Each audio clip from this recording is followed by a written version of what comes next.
Hi there, I'm Adam Ant, and don't you go away, because Profiles is coming right up, you lucky people.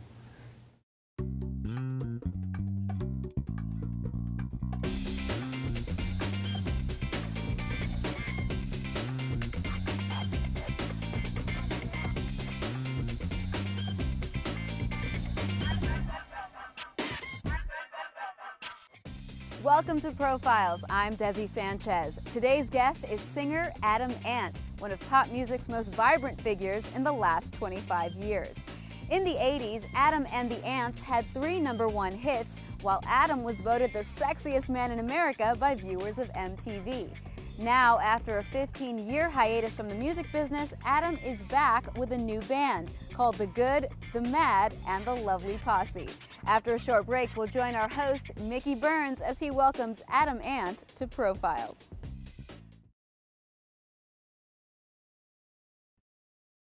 Welcome back to Profiles. I'm Desi Sanchez. As part of the new wave British invasion of the 80s, Adam and the Ants took America by storm, with hits such as Goody Two-Shoes and Prince Charming.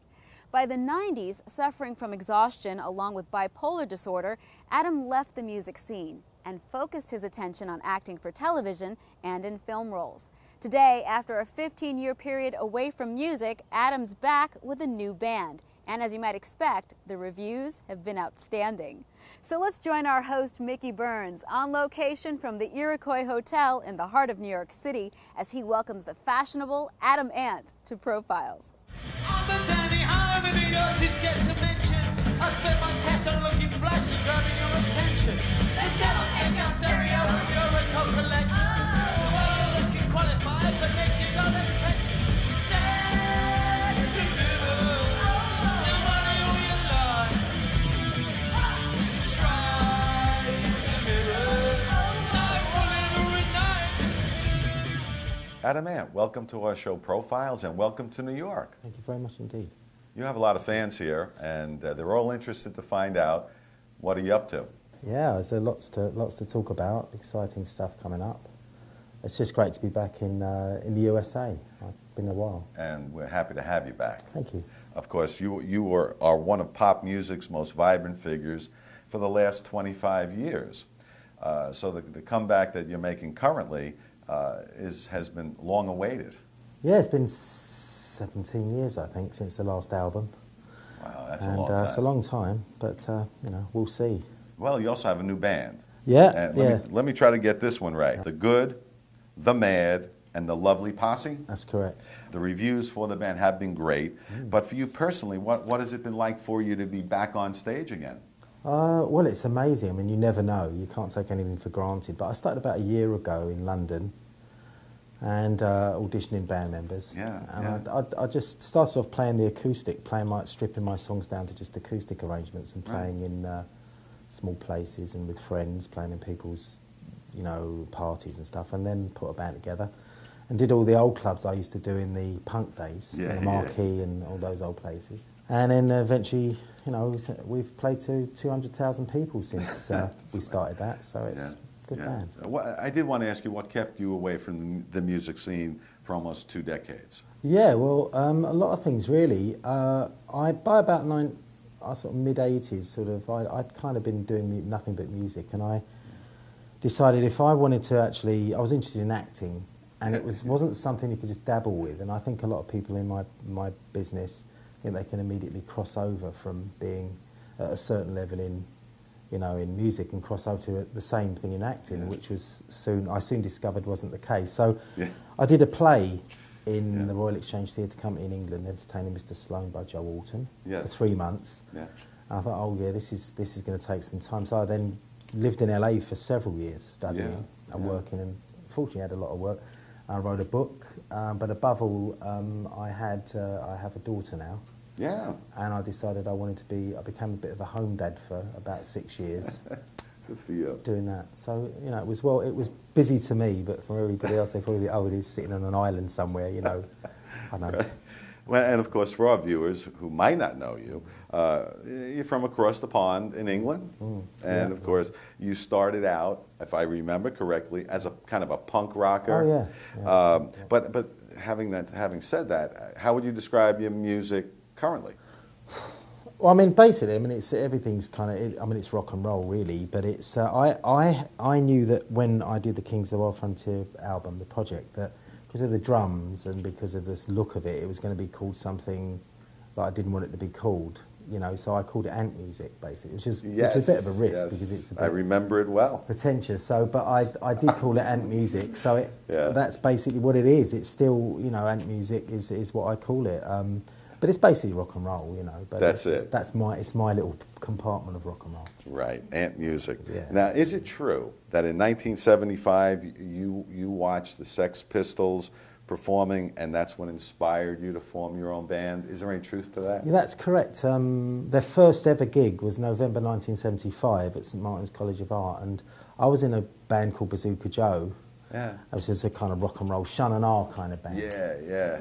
And then these four guys turned up as the support band, and they were just magical. They were very tight. They had an energy, and I just, after that performance, I just thought, well, you know, this is so simple and stripped down. Yeah. You felt something new was going to happen, and I thought, I want some of this. So I left the band that night and formed the Ants a few weeks later. Right. Yeah.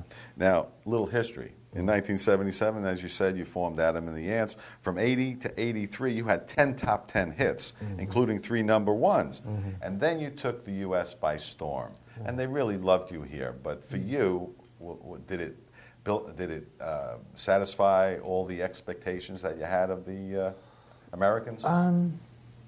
I know, I couldn't believe it when we got any hit records at all, because there'd been 3 years of doing clubs and pubs and bars, from 77 to 80, and then I just went on a show called Top of the Pops in England. Yeah.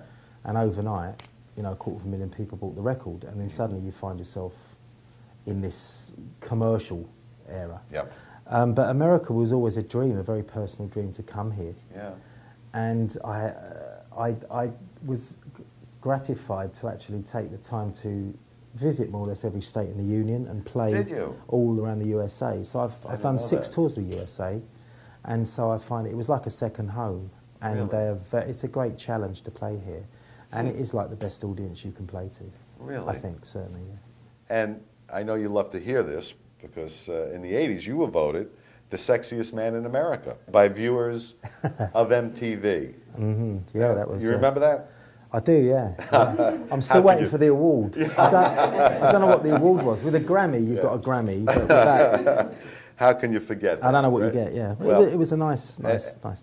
Yeah, it was a nice touch, it was. And in the 80s, besides, you know, the accolades like that, you also produced some of the most lavish music videos of the period. And my question is, how much input did you have on the creation and the concepts and the production of those videos? Well, I was in a bit of an advantageous position. It's quite a unique position because I've been at art school. I was an art student, and I did a film course there.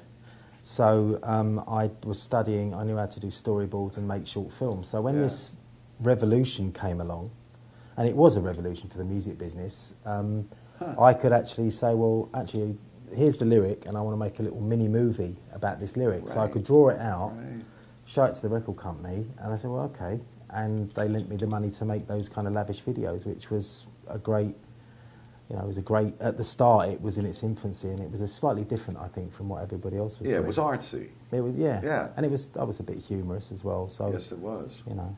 Yes, it was. Do you ever watch them today?